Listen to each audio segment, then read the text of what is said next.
Welcome, everyone. It is great to see you all here in Niagara. And I'd like to thank the Niagara region and its people for the very warm welcome today. And before we start the day, I would like to acknowledge that we gather here on the traditional lands of the Haudenosaunee and the Anishinaabe, including the Mississaugas of the Credit First Nation. Today, this area is home to many diverse First Nations, Inuit, and Métis peoples. Le G7 est un groupe de partenaires particulièrement influents. Nous n'avons pas toujours les mêmes opinions, mais nous avons démontré notre capacité à travailler ensemble de manière constructive. Au cœur de nos efforts se trouve un objectif commun, répondre aux attentes de nos citoyens et citoyennes et favoriser la stabilité et la prospérité économique à l'échelle mondiale. Au cours de la présidence canadienne du G7 en 2025, nous avons réaffirmé notre engagement envers l'unité de longue date du G7. Je suis fière d'être ici, aux côtés de mes homologues, pour donner le coup d'envoi à la dernière réunion des ministres des Affaires étrangères du G7 de cette année. Cette réunion est particulièrement importante car nos homologues de l'Afrique du Sud, de l'Arabie saoudite, du Brésil, de l'Inde, du Mexique, de la République de Corée et de l'Ukraine se joindront à nous. La contribution de ces partenaires clés sera cruciale pour apporter des perspectives régionales et élaborer des réponses aux défis mondiaux auxquels nous sommes tous confrontés. The next 24 hours will be absolutely jam-packed. Tonight, we will hold a G7 foreign ministers working dinner with global peace and stability at the top of our agenda. In particular, we will have a constructive exchange on critical priorities, including advancing long-term peace and stability in the Middle East, supporting security and building prosperity in the Indo-Pacific, and responding to urgent crises in Haiti and Sudan. Tomorrow, we will start the day with a discussion with Ukrainian Foreign Minister Andrei Sybiha to reaffirm our collective support for Ukraine in the face of Russia's aggression. We will then be joined by all of our partners for discussions on critical minerals, energy security, and economic resilience. Meeting global challenges requires global partnerships.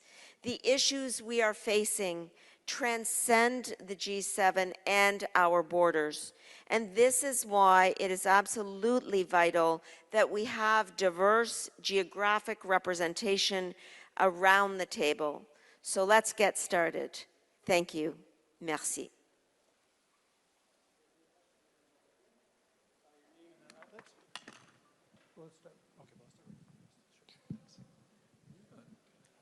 Hi, Minister Rafi Boudjikhan, UNCBC. In September, you said that the Canadian government had started to receive some collaboration from India on the matter of the investigation into the assassination of Hardeep Singh Nijjar. Can you tell us what results that collaboration has yielded so far? Well, I want to start by saying that Canada is a country that respects and upholds the rule of law.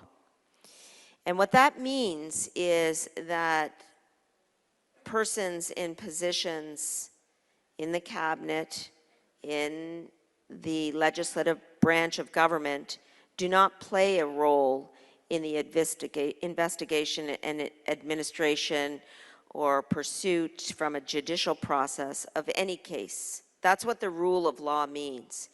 And so what we are committing to and doing that with the government of India is that there is a law enforcement dialogue at the highest levels of our governments, including the head of the NSIA in Canada with Indian government law enforcement officials, and that dialogue is continuing and will continue. Furthermore, From a public safety standpoint, the Minister of Public Safety in our government designated the Bishnoi Group as a terrorist entity under the criminal code. Furthermore, we are ensuring that in the bilateral engagement with India, that these rule of law concerns, that these public safety concerns are foremost in the advancement of the relationship. So, for example, if you take a look at the joint statement that India and Canada signed just 4 weeks ago, you will see that the first page of that joint statement covers the very points that I'm making today: the importance of law enforcement, the respect for the rule of law, and the assurance that at all times public safety will be at the forefront of our bilateral dialogue. And just as a follow-up, what do you hope to accomplish by opening a consulate in Greenland? What specific diplomatic gains are you looking for Canada? Canada is an Arctic nation. 70% of our coastline, 40% of our landmass is interfacing with the Arctic. We have an Arctic foreign policy. The Arctic foreign policy contemplates greater engagement, not just in Canada's north, but internationally as well. And so when we open a consulate in Greenland, we are expanding Canada's diplomatic footprint in another Arctic region. I've had numerous conversations with other foreign ministers of Arctic countries, and we all agree that now is the time to ensure that our collective will and footprint is placed in Arctic territory. Canada's recent budget, delivered just last week, put down $80 billion in defense spending. We are going to reach 2% this year and 5% of GDP by 2035. Much of that spending is going to involve dual-use infrastructure in the Canadian Arctic: ports, roads, railways.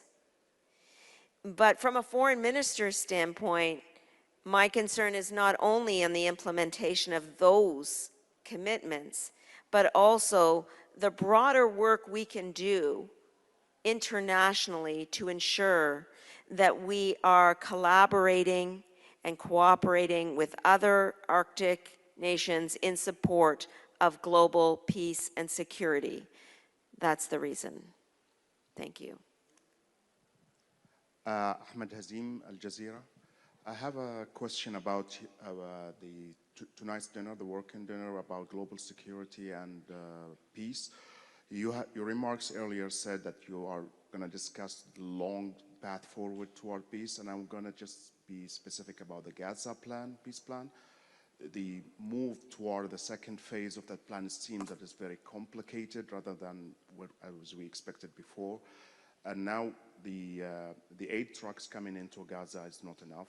The international force is not established yet. The discussions of the UN for the UN mandate for this is not going as smooth as we expect. What are you as a group at the G7, and what do you expect to listen from Secretary Rubio in this dinner to push this thing forward? Thank you for the question. And I appreciate the sentiment that you are raising, which is that we want a ceasefire to be long-lasting and to yield the benefits that are outlined in the peace plan. And Canada certainly welcomes the peace plan and President Trump's work to end the war in Gaza. It's crucial. We believe that Hamas must disarm and must have no role in the governance of Palestine. There must be this continued emphasis on a ceasefire and, as you say, the unhindered flow of humanitarian aid. And I will say that Canada has placed almost $400 million in humanitarian aid, much of it with international organizations, some of it remaining on trucks in areas like Jordan. We need that aid to flow. It is contemplated in the peace plan, and humanitarian aid must flow. Gaza must be demilitarized with no displacement of the Palestinian people. So Canada's initial and continued position is that the peace plan must be upheld, and parties around the world should continue to support it.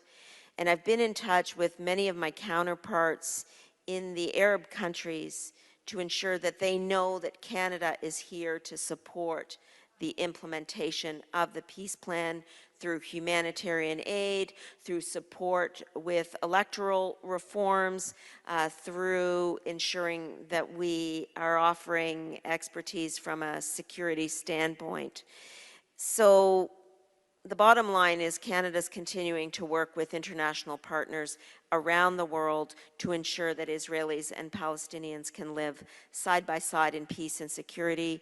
The return of hostages is ongoing and needs to continue, and I think we should remember that this is a process and wouldn't be accomplished in 1 week or even 1 month, but that we need to stay with it for the medium to long term as well. My second question is about Sudan. Sudan is a very vulnerable place right now. The Quartet last week was supposed to issue a statement saying that there is movement toward a peaceful solution, but then Al-Fashir pulled. And now, what are you as a group going to do to push both parties to sit down and maybe end this? So Canada, I will begin by saying, like many of you in this room and many countries represented here, is absolutely horrified by the attacks in Al-Fashir and condemns the reported mass killing of over 2,000 civilians. And we urge all parties to uphold international law, protect civilians, and allow the unimpeded passage of humanitarian aid immediately. Canada has put on the table humanitarian aid for the people of Sudan, and we have done so since the conflict began. As examples, $64 million in humanitarian assistance, $24.8 million in peace and stabilization assistance, $14.5 million in development assistance that we announced earlier this year. So we are seeking to play a role to further the interests of peace and stability in Sudan, to support those who are suffering and dying needlessly in Sudan. We have an arms embargo on Sudan under both the United Nations Act and the Special Economic Measures Act. This is very important to us in terms of our foreign policy, and part of the conversation that we will have here today is how can we do more collectively? Because what I've mentioned to you thus far is our bilateral work with Sudan. The beauty of the G7 is that it allows multilateralism to do its work. And Canada, as the host of the G7, will be seeking more collective action on Sudan. That's all the questions for now, Minister. This is going to conclude the press conference for this moment. Thank you so much.